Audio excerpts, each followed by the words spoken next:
நேற்று காலையில் ரேப்பிடோ ஸ்டார்ட் பண்ணோம். நேற்று காலைல ஸ்டார்ட் பண்ணோன்னு என்னாச்சுன்னா, ஃபஸ்ட் ஆர்டர் நீட்டாக முடிச்சாச்சு. செகண்ட் ஆர்டரில் வந்து ஒரு இஷ்யூ ஆச்சு. செகண்ட் ஆர்டர் வந்து கொஞ்சம் லேட் ஆகிடுச்சு. நான் என்ன பண்ணிட்டேன், சரி ஒரு ரெஸ்டாரண்ட் ஆர்டர் மாதிரி காமிச்சிது, டெலிவரி ஆர்டர் மாதிரி. சரி இதை அக்செப்ட் பண்ணேன். ஏன்னா 88 வந்துச்சு. சரி ஓரளவு முடிச்சிட்டேன்னா அடுத்த ரைடு எடுத்துக்கலாம் அப்படின்ட்டு அக்செப்ட் பண்ணிட்டு லொக்கேஷன் போனால் ஹோல்சேல் மண்டி அப்படின்னு ஒரு கடை வந்து அது வந்து மென்ஷன் ஆகிருக்கு ரேப்பிடோ ஆப்பில். சரி லொக்கேஷன் போய் பார்த்தா ஹோல்சேல் மண்டின்னு அப்படி ஒரு கடையே இல்லை. நியர்பையில் ஃபுல்லாக விசாரித்து பார்த்தாலும் இல்லைங்க, அப்படி எதுவும் எங்களுக்கு தெரிலங்க, இங்கே இருந்த மாதிரி இல்லை அப்படின்ட்டாங்க. சரி அதில் ரெஸ்டாரண்ட்டுக்கு கால் ஆப்ஷன் இருக்குது. கால் பண்ணால் பிஸி தான், அதாவது எடுக்கலை, காலே அட்டன் பண்ணல. ரெஸ்டாரண்ட் சைட்லேயும் கால் அட்டன் பண்ணல. சரி கஸ்டமர் கேருக்கு கால் பண்ணுவோம் அப்படின்னா உங்கள் ஆப்பில் உள்ள கால் சப்போர்ட்டை கிளிக் பண்ணுங்கள் அப்படின்னு சொல்லி வருது. ஆனால் ஆப்பில் உள்ள கால் சப்போர்ட்டை தான் கிளிக் பண்ணுறேன் ஒவ்வொரு டைமும் கஸ்டமர் கேருக்கு கால் பண்ணுறதுக்கு. அதுவும் கஸ்டமர் கேரையே ரீச் பண்ண முடியல. ரெண்டாவது நம்மளால் அந்த கடையுமே கண்டுபிடிக்க முடியல. 2 பிரச்சனையாக. சரி மூணாவதாக கஸ்டமருக்கு கால் பண்ணி கேன்சல் பண்ண சொல்லலான்னு பார்த்தா அதுக்கும் நமக்கு சான்ஸ் கிடைக்கல. ஆர்டரையே நானே கேன்சல் பண்ணுறேன் அப்படின்னு சொன்னாலும் you are not eligible to reject the order, cancel the order, இந்த மாதிரி நோட்டிஃபிகேஷன் வந்துச்சு.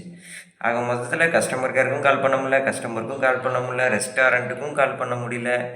இதையும் தாண்டி ஆர்டரை நம்மளால் கேன்சலும் பண்ண முடியல. இவ்வளோ இதை பார்த்துட்டு பேசாமல் என்ன பண்ணிட்டேன், எதுவுமே பண்ண முடியல அப்படின்ட்டு பேசாமல் ரூமுக்கு வந்துட்டேன். அப்புறம் ஆட்டோமேட்டிக்காக அந்த ஆர்டர் வந்து ஒரு 2.5 மணி நேரம் கழித்து கேன்சல் ஆச்சு. இடையில என்னால் எந்த ஆர்டருமே எடுக்க முடியல. ஏன்னா ஆல்ரெடி ஒரு ஆர்டரில் இருக்கும் அப்படிங்கிறதுனால நான் ரூமில் வந்து சரி ரெஸ்ட் எடுக்கலாம் அப்படின்னு வந்தேன். ரெஸ்ட் எடுக்கலான்னு வந்த டைமில் வந்து ஒரு படம் பார்க்கணும், ஏதாவது படம் பார்ப்பேன்னா படம் பார்த்தே 1 மாதத்துக்கு மேலே ஆகுது. சரி படம் பார்ப்போம் அப்படின்னு சொல்லிட்டு 3 BHKன்னு ஒரு மூவி, அந்த மூவி பார்த்துட்டு இருந்தேன்.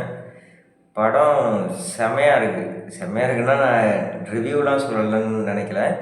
படம் வந்து எப்படின்னா, ஒரு மிடில் கிளாஸ் பையன் வந்து லைஃப்பில் எவ்வளோ ஸ்ட்ரகிளை ஃபேஸ் பண்ணி ஒரு லெவலுக்கு போகிறான் அப்படிங்கிறத படம் நம்மளோட நல்லா கனெக்ட் ஆகிற மாதிரி இருந்துச்சு. அது என்னோட ரொம்ப கனெக்ட் ஆகிற மாதிரி இருந்துச்சு.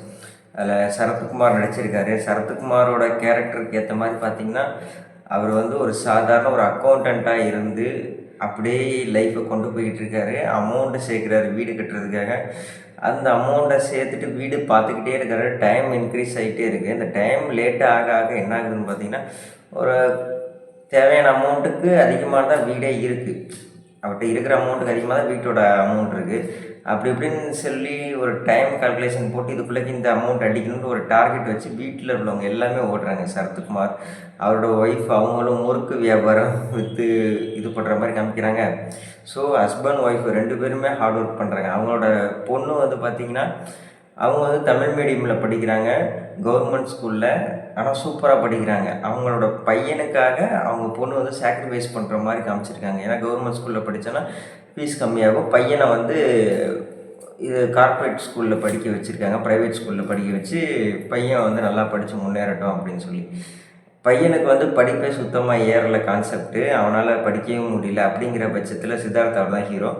படிக்கவே முடியல அப்படிங்கிற பட்சத்தில் அவனும் எவ்வளவோ ட்ரை பண்ணி ஃபெயில் ஆகி அப்புறம் திருப்பி பாஸ் ஆகி, ஜஸ்ட்டு பாஸ் ஆகி, காலேஜ் கேம்பஸ்லேயும் ஏகப்பட்ட இன்டர்வியூவில் ரிஜெக்ட் ஆகி, காலேஜ்லேயே ஃபெயில் ஆகி திருப்பி பாஸ் ஆகி, இந்த மாதிரி ஏகப்பட்ட ஸ்ட்ரகிளை ஃபேஸ் பண்ணிவிட்டு ஒவ்வொரு டைமும் வீட்டில் வந்து அவங்களே புரிஞ்சுக்கிறாங்க, இவனால் இவ்வளோ தான் முடியும் அப்படிங்கிறதையும் புரிஞ்சுக்கிறாங்க.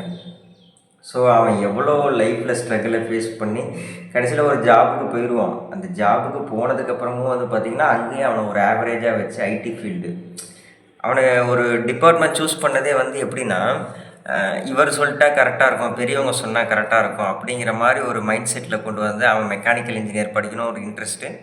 அவனை வந்து ஐடிக்கு மைண்டு பிரெயின் வாஷ் பண்ணி ஐடியை செலக்ட் பண்ண வச்சு அப்புறம் ஐடியில் அவன் படித்து அதில் ஒரு வேலைக்கு போய் அந்த வேலையிலையும் வந்து ஓகேன்னு போயிட்டுருக்க டைமில் தான் சரி வீடு வாங்கணும்னு வச்சு தான் அவங்க அப்பாவால் கடைசி வரையும் முடியாது. சரி பையன் சித்தார்த்தாவது நினச்சி ஒரு வீடை வாங்கி ஆகணும்னு சொல்லி ஹவுசிங் லோனுக்கு சேங்ஷனுக்காக வெயிட் பண்ணுவான். எங்கேயுமே கிடைக்காது.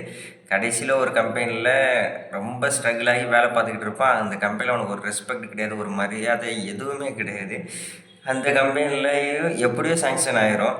சேங்ஷன் ஆகணுன்னே சரி சைன் பண்ண போகிற டைமில் தான் யோசித்து பார்த்துட்டு நம்ம 25 வருஷம் கடிவாளம் கட்டின குதிரை மாதிரி ஓடிக்கிட்டே இருக்கணும்.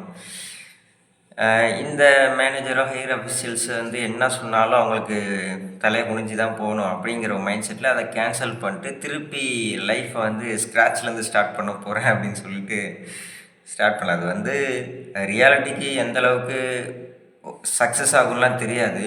ஆனால் அந்த படம் வந்து பார்த்தீங்கன்னா நீங்கள் love, entertainment, comedy, fight scene, action scene அப்படிலாம் எதிர்பார்த்தீங்கன்னா இந்த படத்தை நீங்கள் அவாய்ட் பண்ணுங்கள். பட் லைஃப்பில் வந்து அடுத்த லெவலுக்கு நம்ம அச்சீவ் பண்ணுறதுக்கு எந்தெந்தெல்லாம் ஸ்ட்ரகிளை ஃபேஸ் பண்ணுறான், நமக்கு ஒரு எப்படி சொல்ல, ஒரு சில வரிகள்லாம் அந்த படத்தில் வரும், டைலாக்ஸ்லாம். அதெல்லாம் வந்து நமக்கு கொடுக்குற அட்வைஸ் மாதிரியும் நமக்கு அடுத்த கட்டத்துக்கு போகிற ஒரு நிதானத்தை வந்து கொடுக்குற மாதிரியும் இருக்கும் அந்த படம். எனக்கு ரொம்பவே கனெக்ட் ஆச்சு. படத்தை தேட்டரில் எந்தளவுக்கு ஓடும், வசூல் அடிக்கும் அதெல்லாம் எனக்கு தெரில. ஆனால் மற்றபடி படம் வந்து நச்சுன்னு இருக்கு. இப்போ ஒரு வீட்டில் ஒரு அப்பா வந்து அந்த படத்தை பார்த்தாங்கன்னா கண்டிப்பாக பிடிக்கும், அம்மா பார்த்தாங்கன்னா பிடிக்கும், ஓகேவா. அவங்களோட பொண்ணும் வந்து பார்த்தா பிடிக்கும். ஏன்னா பொண்ணுக்கான கான்செப்ட் என்னென்னா, பொண்ணு வந்து எப்படியாவது கஷ்டப்பட்டு பெரிய இடத்துல முடிச்சிடணும்னு சொல்லி அதுக்கு ஒரு பெரிய பட்ஜெட் போட்டு கடனாகி அந்த பொண்ணை கல்யாணம் பண்ணி வைப்பாங்க. பட் வசதியானவங்க அப்படிங்கிற ஒரு காரணத்துக்காக அவங்க வச்சாலும் அந்த பொண்ணும் அங்கே போயிட்டு வேலைக்காரி மாதிரி ட்ரீட் பண்ணுறது. ஸோ ஒரு பொண்ணும் பார்த்து அந்த படம் பிடிக்கும் ரொம்ப. ஒரு ஸ்ட்ரகிள் ஆகி மிடில் கிளாஸில் ஃபேஸ் பண்ணிகிட்டு இருக்க பார்த்தா ஒரு பையனுக்கு பிடிக்கும். ஆக மொத்தம் ஃபேமிலியில் எல்லாத்தையுமே கவர் பண்ணோம், யாரையுமே நெகட்டிவாக காமிக்காமல் எல்லாமே பாசிட்டிவ் ரோலாக காமிச்சு சூப்பராக பண்ணியிருந்தாங்க படம்.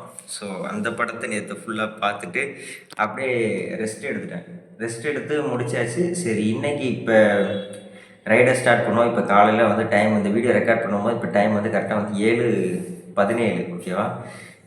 இந்த வீடியோ இப்போ ரெக்கார்டிங் முடிஞ்சால் எடிட் பண்ணி இப்போயே அப்லோட் பண்ணலாம். அப்படி இல்லைன்னா இன்றைக்கி மதியம் இல்லை இன்றைக்கி நைட்டு அப்லோட் ஆகிரும்.